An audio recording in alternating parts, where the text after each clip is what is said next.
ప్రస్తుతం ఆంధ్రప్రదేశ్లో ఏ సమస్య వచ్చినా ప్రధానంగా హిందుత్వానికి సంబంధించి కానీ ఈ సనాతన ధర్మానికి సంబంధించి లేదంటే ప్రజలకు మామూలుగా ఎలాంటి సమస్యలు వచ్చినా సరే చంద్రబాబు నాయుడు గారి కంటే ముందు పవన్ కళ్యాణ్ వైపు అందరూ చూస్తున్నారు. ఇప్పుడు తాజాగా తిరుమల తిరుపతి దేవస్థానానికి సంబంధించిన విషయంలో ఆయన కూడా చాలా యాక్టివ్గా ఉన్నారు.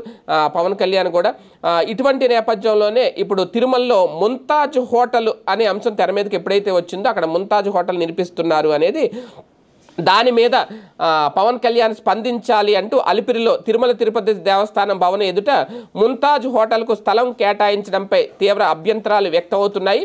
దీన్ని ఖండిస్తూ హిందూ సంఘాలు స్వామీజీలు తాజాగా ఆమరణ నిరాహార దీక్షకు దిగారు.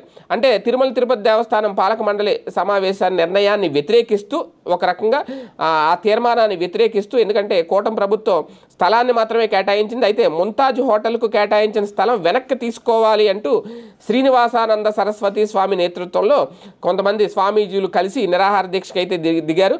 ఈ సందర్భంగా తిరుమల ఏడుకొండల వాడిని రక్షించుకుందామంటూ నినాదంతో ఒక దీక్ష కూడా చేపట్టారు. ఈ క్రమంలో తిరుమలను ప్రక్షాళన చేస్తానన్న చంద్రబాబు అలాగే సనాతన ధర్మం అని చెబుతున్న పవన్ కళ్యాణ్ ఎక్కడా అంటూ అక్కడ ఒక ప్లకార్డులు అయితే ప్రదర్శించారు. ఎందుకంటే ఆయన అప్పట్లో సీజ్ ద షిప్ ఈ డైలాగ్ బాగా వైరల్ అయింది.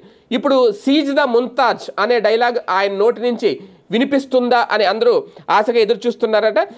ఆయన గనక వచ్చి దీని మీద, ఎందుకంటే ఒక పవిత్ర పుణ్యక్షేత్రం అక్కడ ముంతాజ్ పేరుతో హోటల్ నిర్మించడం అనేది తీవ్రంగా వ్యతిరేకిస్తున్నారు. తిరుమల ఏడుకొండలకి వెన్నుపోటు పొడుస్తున్నారా అనేది, అసలు తిరుమల ప్రక్షాళన అంటే ఏంటి, ముంతాజ్ హోటల్ నిర్మించడం అనేది వాళ్ళు వేస్తున్న ప్రశ్న. శేషాద్రి పర్వతం అంచున ఇలాంటి అసాంఘిక కార్యకలాపాలకు అనుమతించడమా అంటూ వాళ్ళు ప్లకార్డులు ప్రదర్శించడం ఇప్పుడు వైరల్గా మారింది. అలాగే పవన్ కళ్యాణ్కి కూడా ఈ అంశం ఒక సవాల్గా మారుతుందేమో చూద్దాం.